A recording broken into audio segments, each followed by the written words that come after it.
Hi, I'm Jackie Tantillo, and this is Should Have Listened to My Mother. Should Have Listened to My Mother is heard worldwide with listeners in the U.S., Canada, Spain, France, Germany, UK, Ireland, Sweden, Egypt, Pakistan, India, and more. It's such an honor to reach so many, and I felt that today's show should be heard to honor and pay respect to the people of Ukraine. In this first week of March 2022, the entire world is rocked by the senseless invasion of Ukraine by Russia. An Eastern European country of approximately 44 million, Ukraine is the second largest country by area in Europe after Russia. In just a minute, I'm going to introduce my guest, who spent decades in corporate America as a managing director at J.P. Morgan. She's now partnered with the Learning Forum, which is a benchmarking organization, where she's concentrated in the field of HR technology and operations, helping businesses grow. My guest is a Ukrainian American, mother of 3, and she is on the board of directors of the Ukrainian Cultural Center of New Jersey in Whippany, representing the Ukrainian School, which is the School of Ukrainian Studies, in her role as its administrative director. Anya Tomko, welcome to Should Have Listened to My Mother. Thank you very much, Jackie. It's a pleasure to be here. Can you pronounce your maiden name for me? Sure. In Ukrainian, it's pronounced Tershakovich. In English, we struggled with it with people, but it was Tershakovic. Tershakovic. It's so beautiful, but it gets so hard for some people. So as long as we've cleared that up and I don't have to say it myself. No, that's totally fine. Thank you.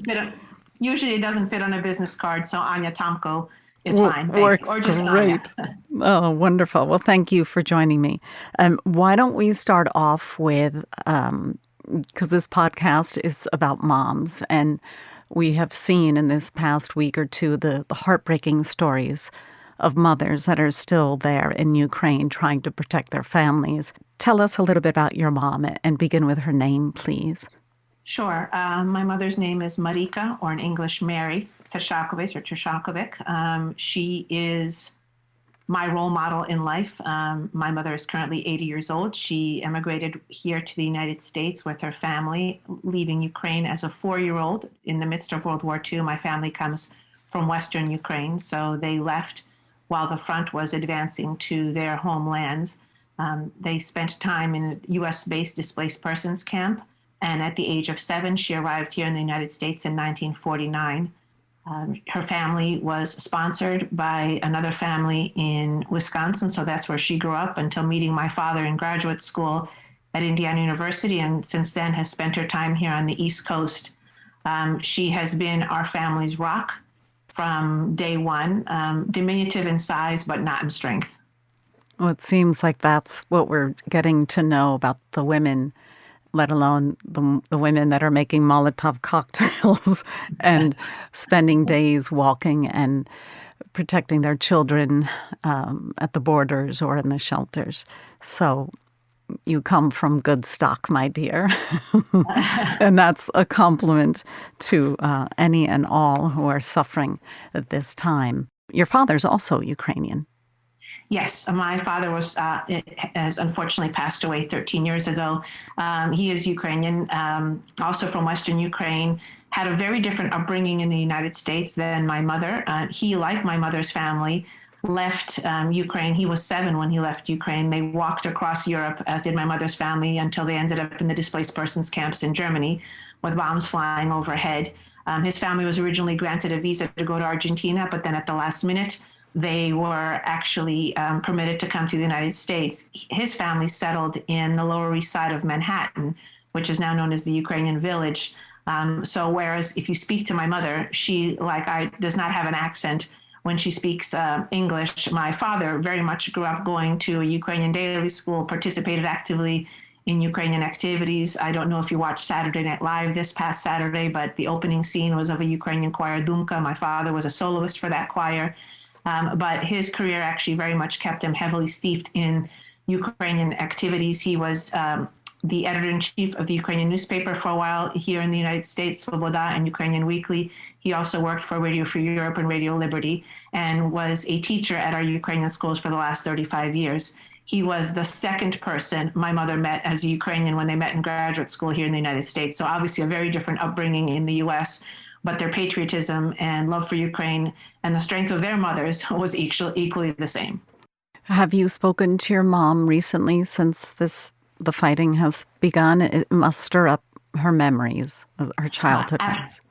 Absolutely. Absolutely. It's funny. It's not funny, rather. My own children have approached me and said, this must be exactly what Grandma was describing. That because my mother and my grandmother, fortunately, my grandmother lived to 104.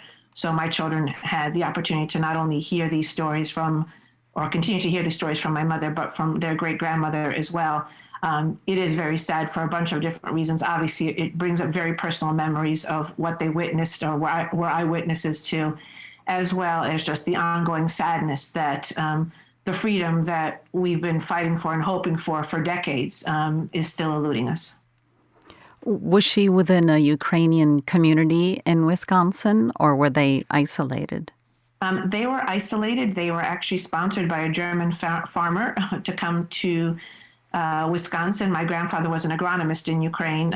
All of my grandparents were professionals in Ukraine. When they came here to the U.S., they were all in their 50s. And one grandfather was an attorney. His first job was lifting bags of sugar at the Domino Sugar Factory and cleaning bedpans on Welfare Island.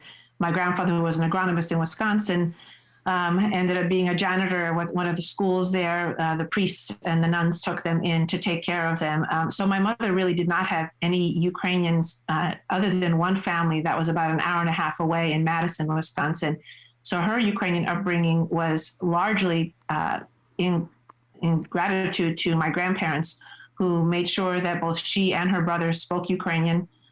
They read the Ukrainian newspaper. They gave them their own daily lessons. But unlike my father, who had a much more formal Ukrainian schooling, hers was more passed on by her parents. So they were able to get Ukrainian newspapers in Wisconsin?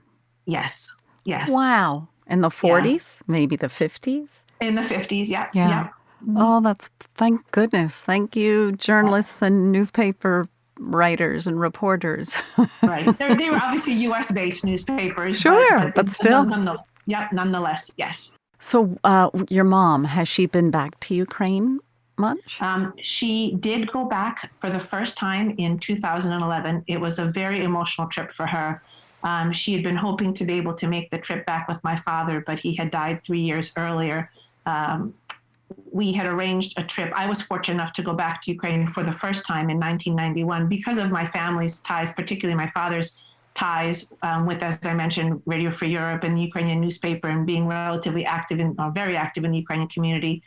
We were never really able to go back until 1991 when Ukraine declared its independence for fear of repercussions on our family there. So I went back for the first time in July of 91, a month before Ukraine declared its full independence. And we then went back as an entire family. I promised I'd bring more of us back. We went back in 2011. And it was a very moving experience. She was able to visit the towns and villages where her family had come from and meet with her cousins and her mother's brother. My mother only came to this country with her brother, her father, and her mother. That's it. So going back in 2011, that's now 11 years ago when she was 69, and that being the first time that she saw anybody outside of her immediate family was, as you can imagine, quite a moving experience. We also then spent a significant amount of time with members of my father's side of the family as well. Oh, I have the chills just thinking about that, how powerful and just heartbreaking and all the emotions, and yet that's wonderful that she had that opportunity to go back. Absolutely. I think part of it was moving for us because I know when we got there, we assembled as a family unit, explaining whose children we were, and their siblings all gathered saying, I'm the daughter of so-and-so, I'm the grandchild of so-and-so. And I think what was particularly moving for them was that they were surprised at the fact that we all spoke Ukrainian, that we all still adhered to the cultural traditions, et cetera. Part of the propaganda that had always been fed to them under the Iron Curtain was that, Ukrainian is a dead language, it's a dead culture. Nobody else speaks it. Teach your children Russian, etc. So they were shocked. In fact, they told us that when we went to visit them, we sounded like their grandparents, because my parents, when they immigrated here, brought over the Ukrainian language pre-Russification under the Soviets. So what they were hearing from us, they often said, was more of a purer language, or as I said, that of what they heard their grandparents speaking. So it was I think it was moving on for both sides of the family. Yeah, and you mentioned in an email that your three children, they all went to the School of the Ukrainian Studies. Is that correct? And they were raised Yes. studying and speaking Ukrainian. Yes, I'm very fortunate. My husband, Brian, is not Ukrainian, although his last name sounds Ukrainian, so we can get away with that. But he has been a tremendous supporter of bringing up our children in the Ukrainian culture, and values the extra dimension of, what comes to a child by being brought up in just any additional culture. So our children, just like myself, learned Ukrainian first. They all went into school with off-the-boat accents, even though they were born in Livingston and Summit, New Jersey. They attended Ukrainian school. The oldest two, one is 27, one is 23, attended Ukrainian school and graduated. They both then went on actually to spend a number of weeks during the summer at the Ukrainian Catholic University in Lviv, Ukraine, where they took advanced language courses. My youngest is just a senior in high school, so she'll be graduating and taking her finishing exams this year. They've also actively participated and continue to participate as Eagle Scouts in the Ukrainian Scouting Program, dancing with the Ukrainian dance troupe, playing for the Ukrainian Music Institute. My oldest, actually, their fluency is strong enough, and my oldest is very much interested in international relations. That is her field, her profession. She spent a summer working as an intern for the Ukrainian Parliament in Kyiv. Wow. That's not your ordinary walk in the park for a family. No. That is wonderful. I applaud you for going that extra mile and really immersing your family in who you are and where you came from, and past and present generations. To continue that is very smart. Tell us a little bit about the Cultural Center, because I know that you have a big enough center there and you have festivals, because I know you do the traditional dances and the music and the costumes. So it's not only just a language, but and we'll talk about the lifestyle, but tell us a little bit about the children that perform and the adults that perform. Absolutely. Thank you. The Cultural Center has been there for about 13, 14 years. Prior to that, in the same location in Whippany, New Jersey, and this church still exists. There was a small church on the corner, as it was known, which probably fit less than 40 people into the church. The Cultural Center was built predominantly on the donations of members of the Ukrainian community. We obviously have still a significant mortgage we're looking to pay off, but we built the Cultural Center first. And in that Cultural Center, we established a small chapel to be able to hold our church masses. But we felt as a community that was best to build a Cultural Center because it would get much more use on a regular basis. Our previous to that, our different organizations, whether it be the scouting organizations or the dance troops or the music troops or the sports organizations, were having to rent out other facilities. So we finally built a home. And it really does feel like a second home to our children. One of the things that I think distinguishes the Ukrainian Studies program that we have for our kids is that it really isn't just a school, like a Saturday school or an SAT course. These children largely come to school on Saturdays from 9 till 1 o'clock in the afternoon. One, because they do want to learn more about their heritage. We have classes, especially once you get to the high school level, in language, in culture, in history, in geography. Basically, we teach everything in Ukrainian about Ukraine, with the exception of math and science, which is obviously a global language. But it's also because they get to see their friends there. These are the same children who they go to weekly scout meetings with, or they may see at dance lessons on Thursday, or they may see at their piano lessons on Tuesday. And most of their parents, most of the children there, their parents all went to school together and went to the summer camps together as well. So it really reinforces a sense of community and as a second family for our children, as opposed to just a place where you send somebody to learn a language.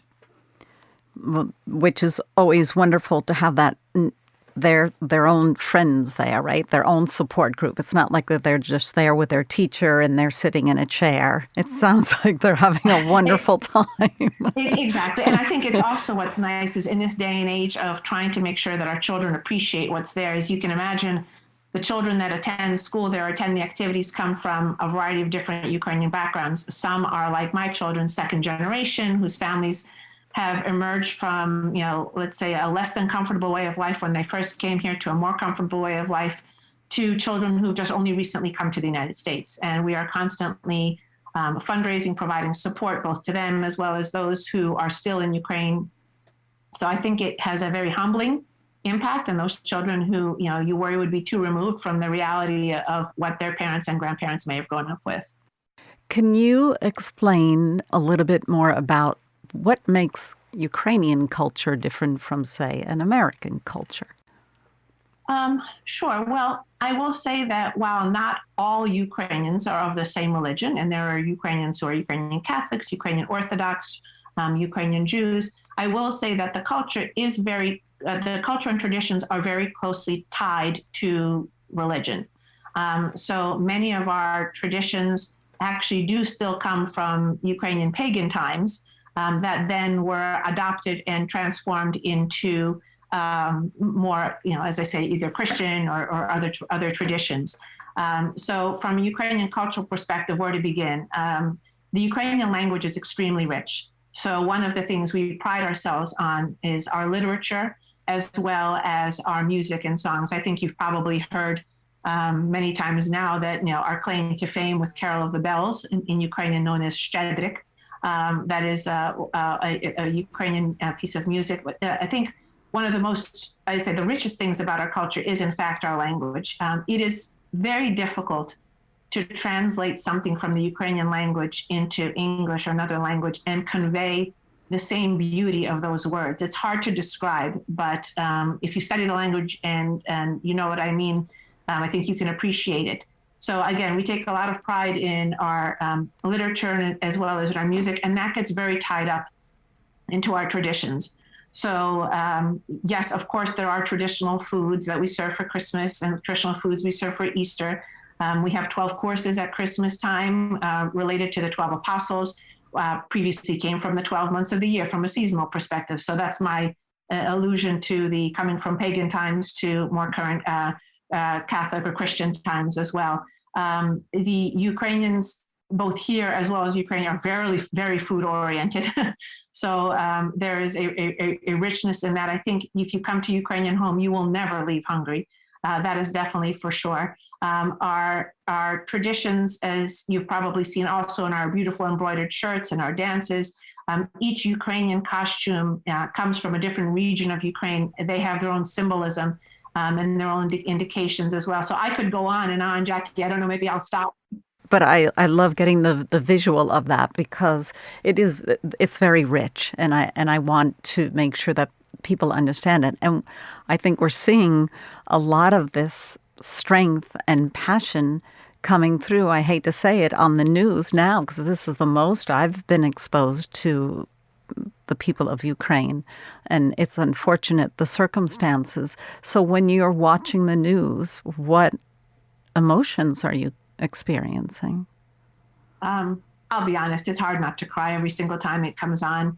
You just said something about the first you've seen or heard. I remember being in high school here, obviously, and being asked what my ethnic background was, given my name, and I would say Ukrainian, and people would say, "What is that?"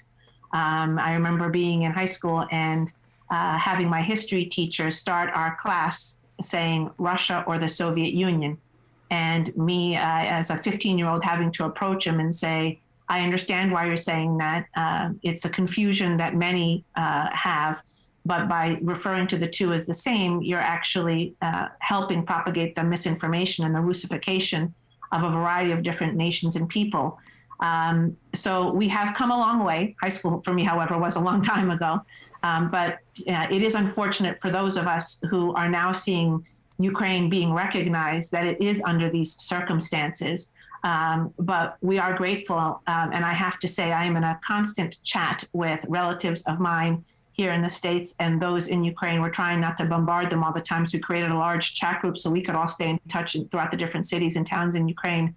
And we send them, whether it's images of the Metropolitan Opera singing the national anthem, or even messages that we're getting from our community members who are not of Ukrainian background, offering to donate or offer support. I truly, truly believe that all of these positive messages are helping bolster that, undying strength that the Ukrainian people have. I will say that strength was always there. I see it obviously on my father's side and then the men in our family too, but the Ukrainian women tend to be very, very strong. I look back at my grandmother, I look at my mother today, and the hardships that they faced, both, in Ukraine as well as here, as anybody else faces. And the strength is just, I'm in awe. And it's funny. I was talking to my daughter yesterday and I mentioned you and I would be speaking today. And she made a comical comment about, are you going to come across as one of those crazy Ukrainian moms in a joking way? And I said, what do you mean by that? Because I don't think I'm crazy. And she goes, no. I'm sorry.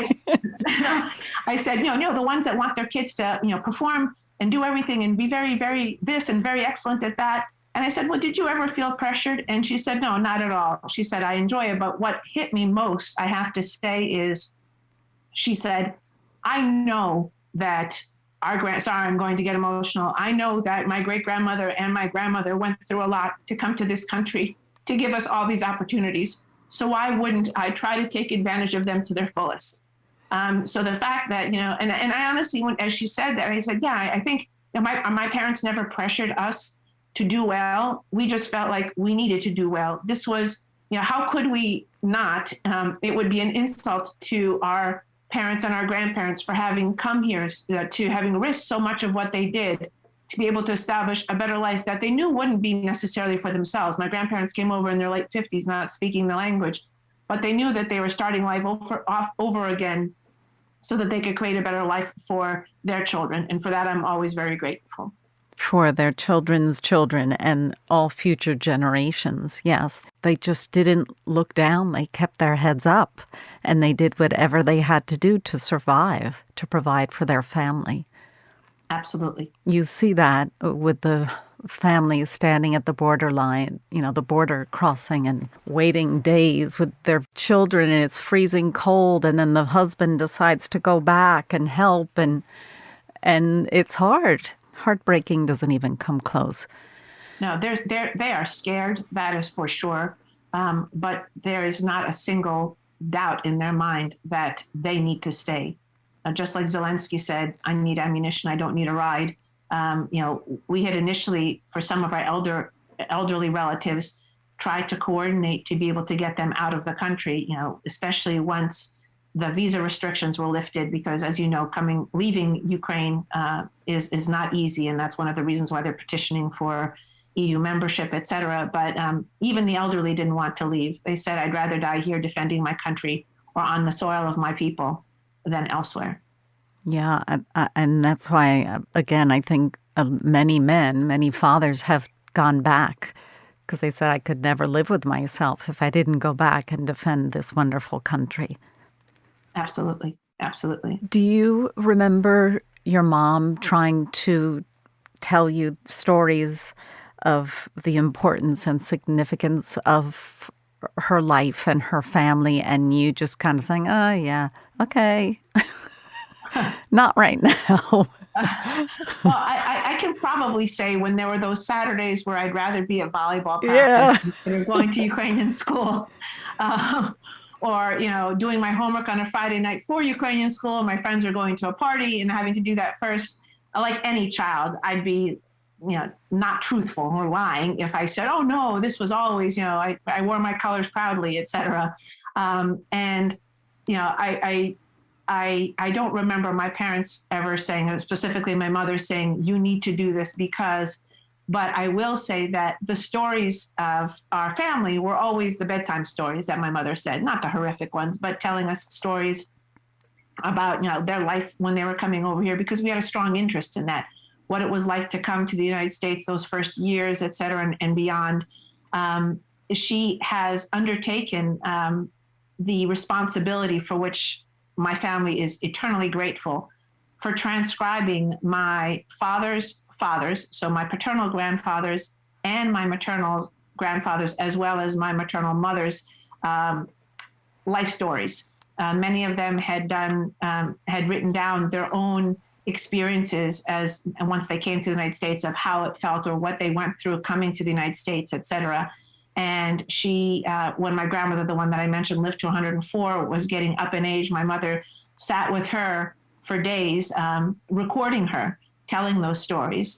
So my mom's work in the last 3 years has been in sitting down and both writing these down in Ukrainian. Most of the notes that my grandparents had written were handwritten. So as you can imagine, it's a big undertaking to transcribe the stories, both both in English as well as writing them in Ukrainian and inserting pictures where she was able to find them.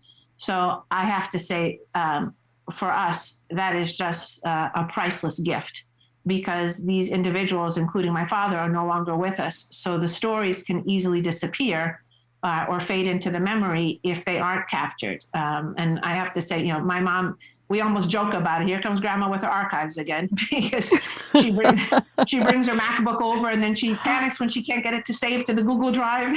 Oh, that's wonderful. Imagine that. Yeah. That's great. Sorry. Oh, how wonderful.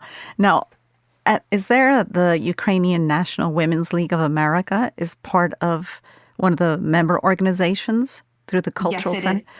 And it's uniting Ukrainian descendants and women and creating a whole educational cultural support group for women. Yes. And is it the largest running in the U.S.? From a women's perspective, I believe it is. I'm a proud member of one of the branches of the UNWLA, as is my mother, as was my grandmother. It very much, as you described, brings together, their mission is manyfold. One of it is to be able to educate and continue the cultural aspects of being Ukrainian. So they are large supporters and founders of the Ukrainian Museum. One of the things I will mention that we're also grateful for the generation that included my grandparents and my parents, is that when they came here, instead of spending the money on themselves or on their individual families, they really rolled up their sleeves, as well as any money they did have, to buy the land, to build the Ukrainian churches, to build the Ukrainian museums, to build the cultural centers, to purchase land for Ukrainian camps, so that the community would have a place to assemble. They kind of knew well in advance, I guess, 2020 hindsight, that without that, we would easily start to spread out and kind of lose that connectivity.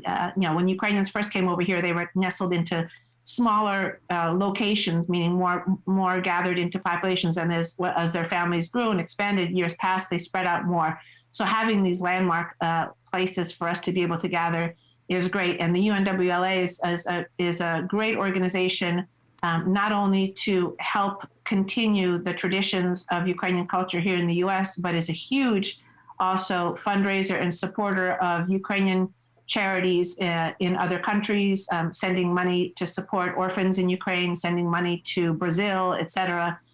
So yes, that's one of the many Ukrainian organizations I'm proud to be a member of as well. And you're also collecting donations, is that true, at the center, at the Ukrainian Center? Yeah. Now, everyone can go to the website, is that correct, to get the list? Because you have quite the list of non-perishable foods and all that. So tell us a little bit about that, because that's happening in the first and second weeks of March, I believe. Absolutely. The Ukrainian Cultural Center in Whippany, New Jersey, we are starting with the donation drive started by the Ukrainian School this Saturday. There is a list available on our website, which does identify the items. Most of the items we are collecting are for humanitarian aid, so we are not asking people to contribute funds for ammunition or anything like that. But it is for humanitarian aid, so whether it be hygiene products for women, diapers, blankets, bedding, mattresses, sleeping bags, tents, dry, non-perishable goods, first aid kits. There are two organizations here in the U.S.